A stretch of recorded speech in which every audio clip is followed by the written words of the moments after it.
For the majority of people aged between 18 and 49, and even those older than that, money is a significant source of stress. 53% of Americans indicated that talking about their finances make them anxious, while 44% acknowledge that discussing this topic makes them stressed. A third of adults with significant others indicate that money is one of the major sources of conflict in their relationship. With just housing alone, a report by the Federal Reserve Bank of Philadelphia shows families owe approximately $11 billion back in just rent. However, a study from the University of California contradicts that and almost doubles this figure, putting that figure at about $20 billion. The average balance on a credit card at the end of 2020 was $5,897, which is actually down about 14% from the end of 2019. And this number most likely is down because for a portion of 2020, the world was closed and it was very hard for people to spend money. And when someone really has a lot of debt, or maybe it's just a lack of funds and a lack of cash flow, it can really lead to a lot of stress and anxiety. For example, a study that was done in 2016 says that those who were unemployed and could not find work were more likely to purchase over-the-counter painkillers. Whether we like it or not, money is going to be a main driver behind a lot of the reasons we do the things we do. And for a lot of reasons, it's only natural for money to provide a substantial amount of anxiety into our everyday lives. I think we can all agree that if money was not the motivation and money did not matter, a lot of people's lives would be looking very different in a lot of different ways. You wouldn't see nearly as many people working a job they hate, you probably see a lot more people traveling,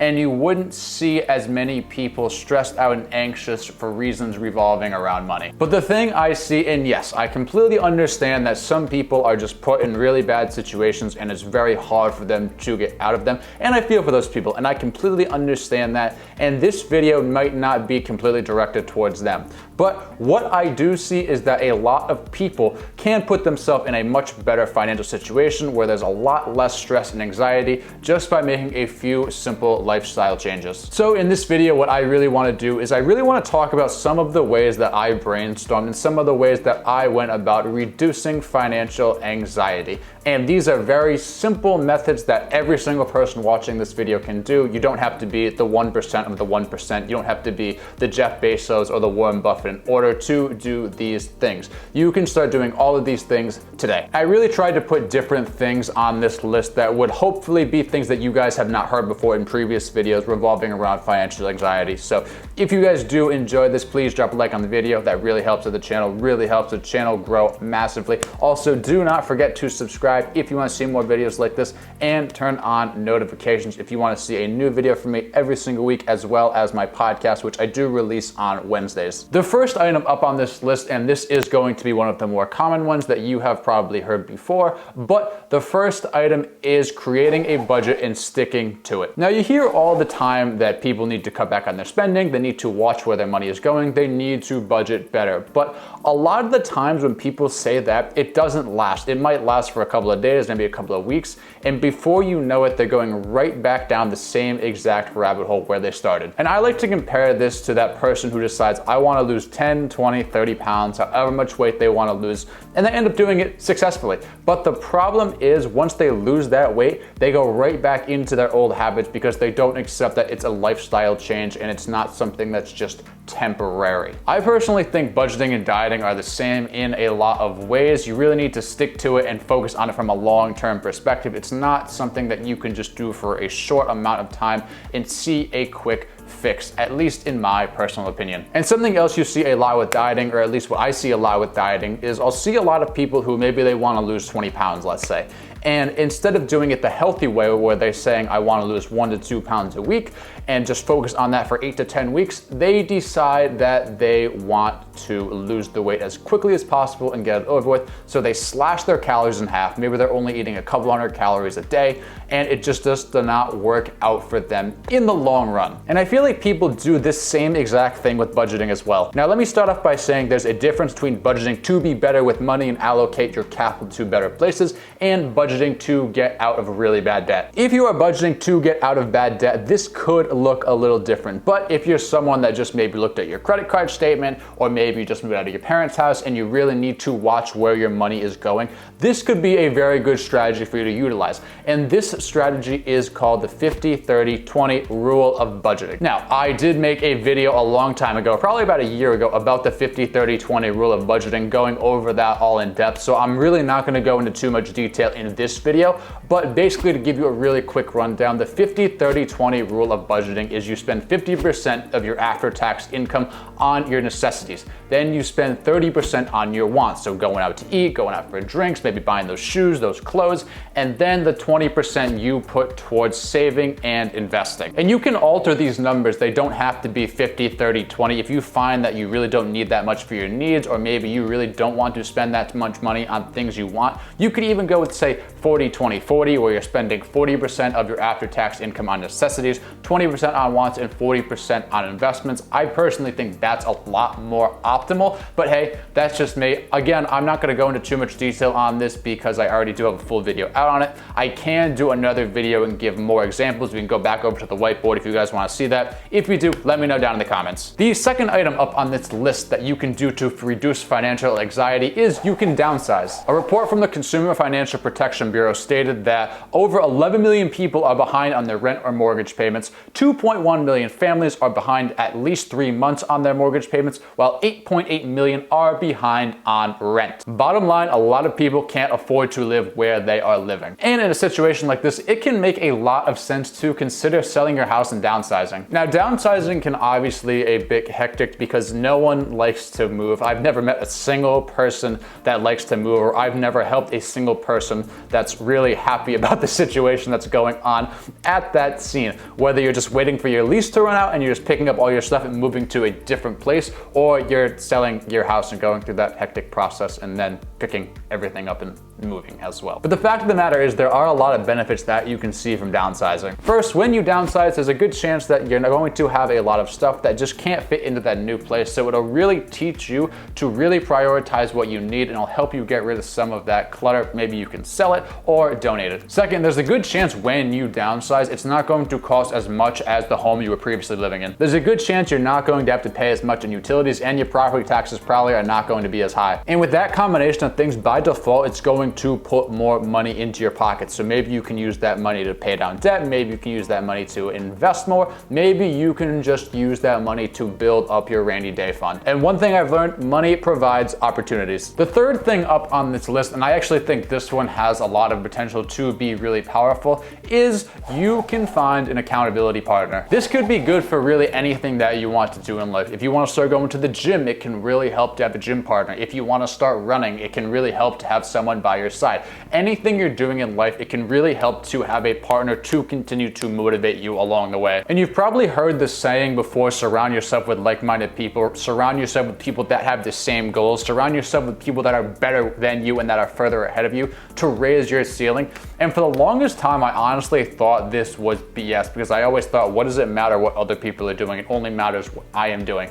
And I really found out that surrounding yourself with people that I guess don't have that same mindset, that aren't like-minded, it's kind of like running with a weight vest on. Once you're running with that weight vest on for so long, it really just starts to, I guess, you adapt to it, I guess you could say.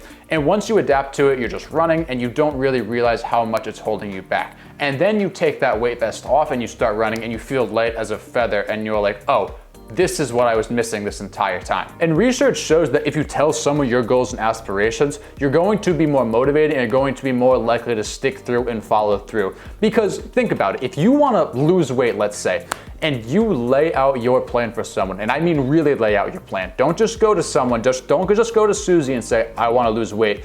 Go to someone and say, I want to lose 20 pounds, I want to eat 2,500 calories a day, I'm going to eat this and this, I'm going to get everything on point, I'm going to lose 20 pounds. You're going to be much more likely to follow through, especially if that person is holding you accountable. But this is going to motivate you more, because if someone does go ahead and lay out this entire plan and they fall off the rails and give up 1 to 2 weeks weeks in, they're gonna look like a little silly, I guess you could say. And on the other hand, you do have this person there to hold you accountable and keep you in check. Say you go off the rails and you have pizza too many nights in a row, or maybe you go out and spend too much money. It's really good to have that person there to remind you, hey, remember why you started this, remember your plan, stick to it, it's gonna be worth it in the long run.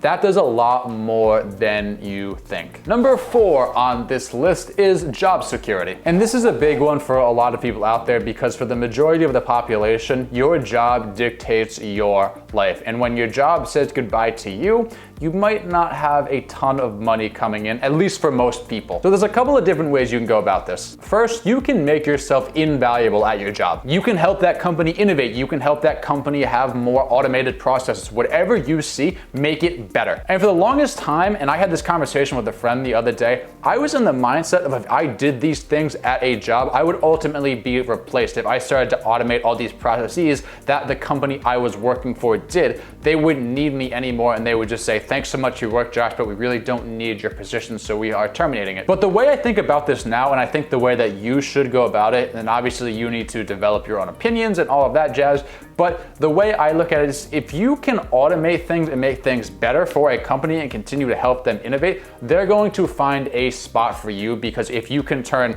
Project A into something fantastic, you can turn Project X into something fantastic as well. I feel like a lot of companies will say, he did ABC fantastic, let's have him work on Project E, F, G and see if he can do that great as well because he did so well with that first project. And obviously this is a situation by situation basis. If you go automate something and you do get laid off, don't come back and comment on this video and freak out. But I feel like most companies will find a spot for you at the end of the day if you continue to help them innovate and grow. The second thing that you can do is actually really simple, and I've talked about this so many different times before, is you can start some sort of business or side hustle and really take your financial life into your own hands. Personally, I think, and this is especially when you first start getting started, I think a combination of the two things is really important and can really provide a lot of benefit to your life and your job security. And I've always said I try to think worst case scenario because anything that works out above the worst case scenario is a bonus. And the last thing that we are going to be talking about on this list to reduce financial anxiety is to forget about your past financial mistakes. I personally look at mistakes as learning opportunities. I really take every single mistake that I have made, whether it's financially, not financially, in school, whatever the case may be,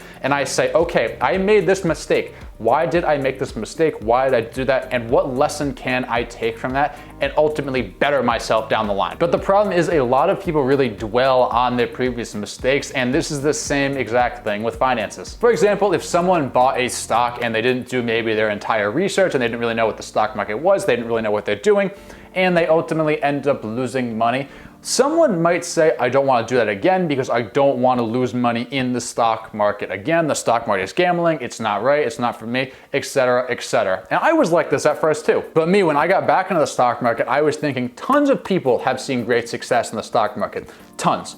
Why can't I? What did I do wrong the first time? Let me go evaluate that.